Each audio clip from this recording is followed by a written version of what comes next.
L'architettura del sacro, diciamo del sacro è meglio che dire l'architettura sacra, ha una storia millenaria e ha una costante che io trovo molto interessante anche per affrontare il problema oggi. Sacro e profano è il tema attraverso il quale Mario Botta presenta il suo lavoro al Maxi.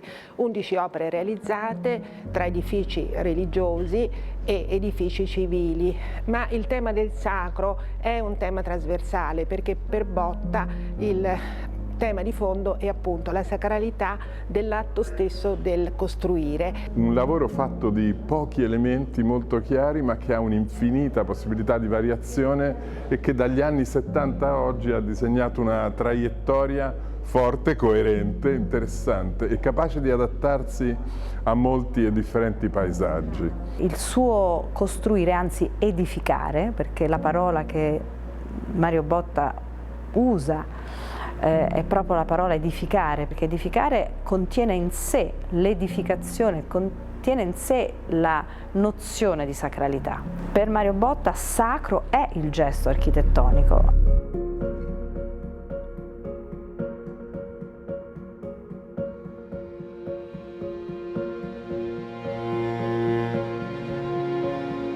Ed è interessante vedere come una funzione relativamente semplice, che ha un focus nell'altare e ha il popolo dei fedeli attorno, abbia fatto la storia di tutti gli stili di cui noi ci siamo nutriti. Oggi come reagiamo noi di fronte a questo? Come può essere una chiesa dopo Picasso?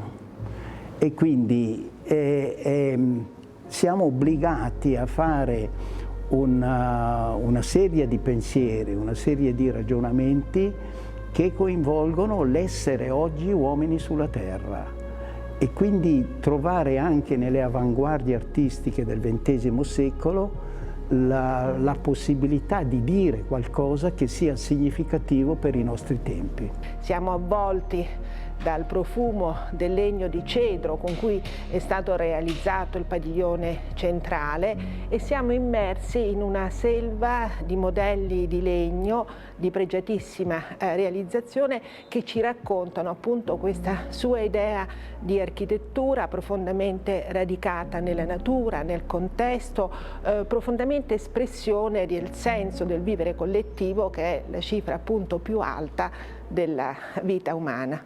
Mario Botta è un gigante dell'architettura contemporanea, è stato un grande onore per noi ricostruire la sua ricerca, la sua storia, tra sacro e profano, dove la verità è che sacro e profano si intersecano, si intrecciano e si rispecchiano.